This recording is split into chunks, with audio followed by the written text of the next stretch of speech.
ہم سب بحیثیت قوم مجھ سمیت سب سے پہلے اور ہمارے بزرگوں نے تربیت فرمائی، سب سے زیادہ میں اپنی اصلاح کا محتاج ہوں، اور میرے اندر ہزاروں خامیاں اللہ سبحانہ و تعالیٰ ان کو دور کر دے۔ یہ کیا طریقہ ہے کہ کسی کی خامی دیکھی تو ہم شروع ہو گئے سارے کے سارے، جیسے پوری قوم بادشاہ بنی ہوئی ہے۔ میں جن ملکوں میں ہوں، یہاں پر اس وقت دعوتی سفر میں یورپ میں نکلا ہوا ہوں، تو یہ لوگ منفی بات نہیں کرتے۔ مطلب میں اپنے آپ کو دیکھ رہا ہوتا ہوں، ہم کہیں نہ کہیں منفی بات کی، یہ لوگ عیب نہیں نکالتے۔ میں آپ کو بڑا صحیح بتا رہا ہوں، مجھے 3 سال ہو گئے ان ملکوں میں رہتے ہوئے، اور یہاں پڑھا ہوں میں ان ملکوں میں، عربوں میں بھی پڑھا ہوں۔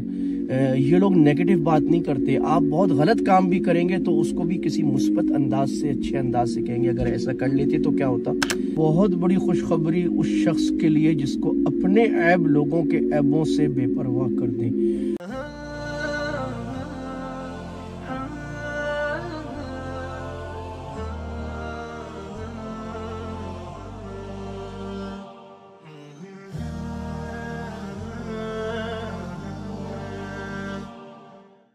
الرحمن الرحیم۔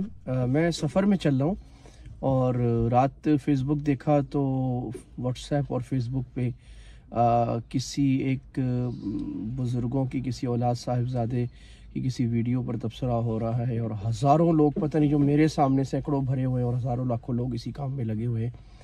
اس میں ہمیں یہ سمجھ لینا چاہیے کہ یہ جو مزاج ہماری قوم کا بن چکا ہے مجموعی لحاظ سے، یہ نہ دین کا مزاج ہے، نہ دنیا میں ترقی یافتہ قوموں کا مزاج ہے۔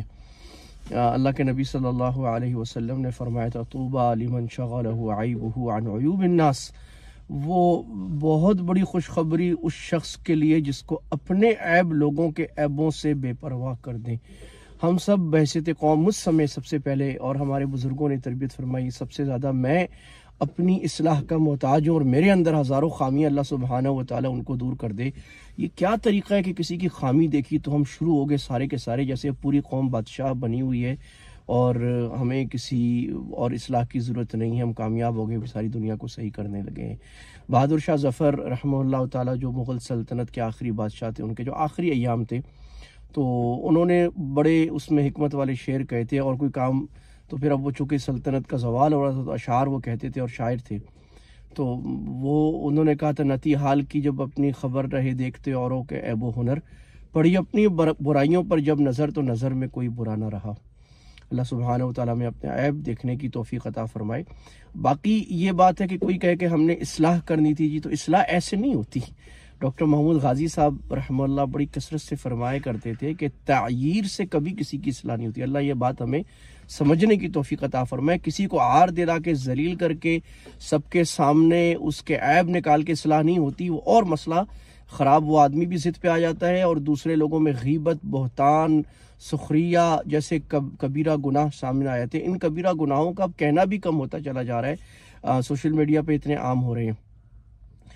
تو اصلاح جو ہے وہ چند بڑے لوگ جو واقعی بڑے ہوں، جن کو وہ بڑا مانے، وہ بڑے اخلاص سے اللہ سے مانگ کے، تبلیغ والوں کے انداز میں تہجد پڑھ کے، دعائیں مانگ کے، حاجت کے نفل پڑھ کے، الگ سے خلوت میں جا کے ان کو سمجھائیں تو کچھ فائدہ ہو سکتا ہے۔